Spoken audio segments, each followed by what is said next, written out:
댓글을 남겨주시면 저희가 매주 선물을 드립니다. 진짜 주시나요? 진짜 줍니다. 과거 거프는 구해군 본부에서 해군 교관과 함께 신입 해군들을 가르치고 있었고 코비와 헤르메포도 그 수업을 함께 듣고 있었습니다. 그리고 거프는 만약 노인과 아이가 맹수천지인 숲에 남겨졌고 너는 2명만이 탈 수 있는 선박을 타고 있다면 너는 어떻게 할 거냐 라고 물었고 코비는 제가 보트에서 내리고 2명을 구할 겁니다 라고 말하며 자신의 목숨을 희생하여 노인과 아이를 살리겠다고 말합니다. 하지만 거프는 화를 내며 틀렸다 이 바보야, 살 날이 얼마 안 남은 노인은 버려도 된다 라고 말하며 코비에게 분필을 던져버립니다. 그리고 해군 교관은 당황하며 잠깐 거프 중장 이라고 말하나 거프는 개의치 않고 말을 이어가며 너희들은 대체 뭘 구하기 위해 해병이 된 거냐, 사람의 미래잖냐, 그렇다면 노인보다 너희 쪽이 훨씬 미래가 가치 있다, 아이와 너희 둘이 살아야 한다 라고 말하며 해군은 미래를 지키는 집단이기에 만약 누군가가 희생해야 하는 상황이 온다면 미래가 더 찬란한 인물을 구하며 미래가 얼마 남지 않은 노인을 희생시켜야 된다고 말합니다. 그리고 해군 교관은 몽둥이로 거부를 폭행하며 2번 다시 그런 강의하지 말아주세요, 목숨은 평등하다고요 라고 말하며 사람의 생명은 평등하다고 말합니다. 하지만 거부는 자신의 의견을 굽히지 않으며 젊은이들의 미래는 무한하다 라고 말합니다. 실무의 제도가 철폐된 이후 야마카치 중장은 세라핌을 이끌고 보아 행콕을 잡기 위하여 아마존 릴리를 급습합니다. 하지만 티치의 난입으로 인하여 행콕을 잡는 데 실패하였고 레일리가 이들의 전쟁을 중지하며 해군은 순식간에 낙동강 오리알 신세가 되었습니다. 그리고 티치는 자신의 야망을 실현하기 위하여 800명의 해군을 납치하였고 상부의 허가를 받지 못한 야마카지 중장은 별수 없이 티치에게 800명의 해군들을 내어줍니다. 그리고 해군들은 절규하며 살려줘, 해적선에 끌려가면 무슨 짓을 당할지 몰라 라고 말합니다. 하지만 야마카지 중장은 상층부의 허가가 떨어지지 않았어, 적은 상황이다 라고 말하며 상층부의 허가 없이 검은수염 해적단과 격돌할 수 없다고 말합니다. 그리고 티치는 우리들은 전면전쟁이라도 상관없는데 라고 말하며 해군을 도발하였고 그 순간 코비가 나타납니다. 그리고 티치는 로키포트 사건 당시 코비의 도움을 받았기에 영웅 코비잖아, 어쩐 일이야 라고 말하며 코비에게 반갑게 인사했고 코비는 당신이 데리고 가려는 해병 800명과 군합 한 척 저 한 명으로 그걸 대신할 수는 없겠습니까? 라고 물었고 티치는 제하하하 자기 자신을 꽤나 높게 평가했는군 이라고 말하며 코비의 제안을 수락합니다. 그리고 야마카지 중장 역시 코비가 소드라는 사실을 알았기에 코비라면 사원과 전면 충돌을 하여도 상관이 없다고 판단하였으며 코비 한 명의 목숨이 해군 800명의 목숨보다는 가치가 낮다고 판단하며 코비를 내어주는데 동의합니다. 그렇기에 코비는 결국 티치의 인질이 되었고 이 때문에 거프가 하치노스 섬에 오게 되었던 것입니다.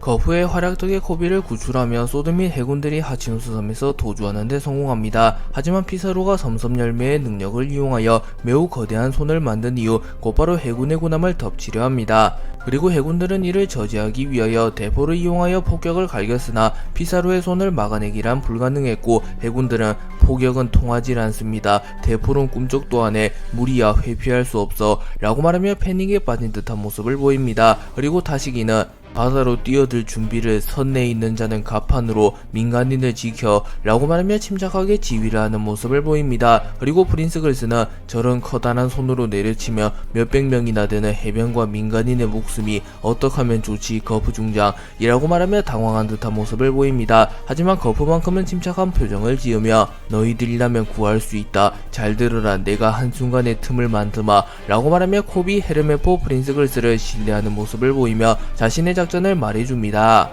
거프는 자신이 한 차례 틈을 만들어줄 테니 그 틈을 이용하여 작전을 개시하라고 말하며 코비에게 코비 너는 저 섬의 괴물의 손을 파괴해라 라고 말했고 코비는 놀라며 제 힘으로 저런 건 이라고 말하나 거프는 아랑곳하지 않고 프린스 글스에게 글스 소장은 그 파괴의 낙석으로부터 군함을 지켜라 라고 말합니다. 그리고 마지막으로 헤르메포에게 헤르메포 너는 어느 누구도 저 둘을 방해하지 못하게 해 라고 말합니다. 그렇기에 정리하자면 거프는 코비에게 손을 부수는 임무를, 프린스 글스에게 부서진 손의 파편으로부터 군함을 보호하는 임무를, 헤르메포에게 작전을 수행하는 코비와 프린스 글스를 엄호하라는 명령을 내렸다고 볼 수 있습니다. 그리고 거프는 전장에서 판단은 한순간에 이루어진다. 뛰어라 라고 말하며 작전의 시작을 알립니다. 그리고 해적들은 코비, 헤르메포, 프린스글스를 비웃으며 이봐 코비 녀석이 움직였어. 하지만 소용없어. 거프 없이 뭘 할 수 있다는 건데 영웅이라고 해도 풋내기라고 니놈은 전부 물고기밥이다 이라고 말합니다. 그리고 프린스글스조차 코비를 완전히 신뢰하지는 못하며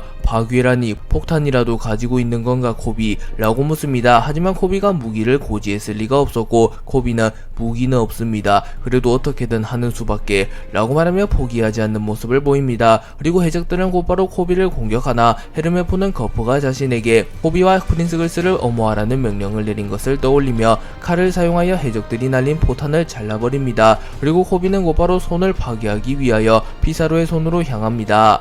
거프와 아오키지가 한 차례 충돌하게 되며 거프와 아오키지는 멀리 날아갑니다. 하지만 두 캐릭터 모두 다시 일어나서 전장으로 복귀하였고 아오키지는 전장을 휘젓는 거프를 보며 몸도 성하지 않는데 어디 가십니까 거프 중장 이라고 말했고 거프는 숨을 헐떡이지만 여유로운 표정을 보이며 경상이다 애송이 라고 말합니다. 그리고 아오키지는 걱정해주고 있는데 라고 말하나 거프는 미적지근하구나 라고 말하며 채를 사용하여 순식간에 아오키지에게 접근한 이후 아오키지를 땅에 쳐박아 버립니다. 그리고 아오키지조차 거프의 속도를 보고 놀랐으며 이를 지켜본 해적들조차 매우 놀라며 거프의 활약을 보며 경악하는 모습을 보입니다. 그리고 거프는 곧바로 자신의 주먹에 패기를 두른 이후 섬섬열매의 능력을 사용하여 섬과 융화된 피사로를 공격하기 위하여 곧바로 하치노스 섬의 해골이자 변신한 피사로의 머리라고 볼 수 있는 해골로 향합니다. 그리고 피사로는 당황하며 거프 왜 이쪽으로 군함이 어떻게 되어도 상관없나 라고 말합니다. 하지만 거프는 손을 파괴하는 임무는 이미 코비에게 맡겨놓았기에 자신이 굳이 나서서 손을 부술 필요는 없었고 코비에게 도움을 주기 위하여 피사로를 공격하려 하는 것입니다. 그리고 거프는 갤럭시 디바이드라는 기술을 사용하여 순식간에 하치노스 섬의 해골을 반파시켰고 섬과 융화된 피사로는 충격을 호소하며 쓰러집니다.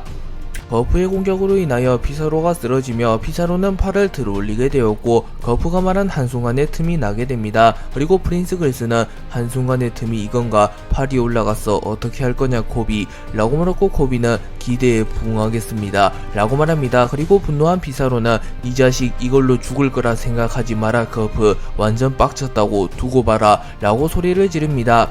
그리고 거프는 코비와 헤르메포의 추억을 회상하였고 거프는 헤르메포에게 야 헤르메포 코비는 속달이 빠르지만 부상이 많구나 항상 손에 붕대를 감고 라고 말하며 코비가 항상 부상에 시달린다고 말합니다. 그러자 헤르메포는 코비 녀석이 아무한테도 말하지 말라고 했지만 이라고 말하며 코비가 남들보다 약하기 때문에 더 빠르게 강해지기 위하여 매일매일 몰래 특훈을 하고 있으며 남들의 수백 배로 노력하고 있다고 말합니다. 또한 코비의 훈련은 아오키지와 거프의 훈련 방법인 군함백이었고 매일 주먹이 피투성이가 될 정도로 군함백을 두들겨 왔다고 말합니다. 그리고 거프는 어처구니 없구만 내 특훈을 받은 뒤에 더 한다는 말인가 라고 말하며 코비를 기특하게 생각합니다. 그리고 거프는 그 정도 노력을 한 코비라면 피사로의 손 따위는 충분히 부술 수 있다고 믿었기에 코비를 믿고 작전을 구상했던 것입니다. 그리고 코비는 곧바로 공중으로 튀어오르나 피사로는 야하하하 두고 봐라 군함이 대패되고 해병이 죽어가는 꼴을 바다로 도망쳐도 아오키지가 얼린다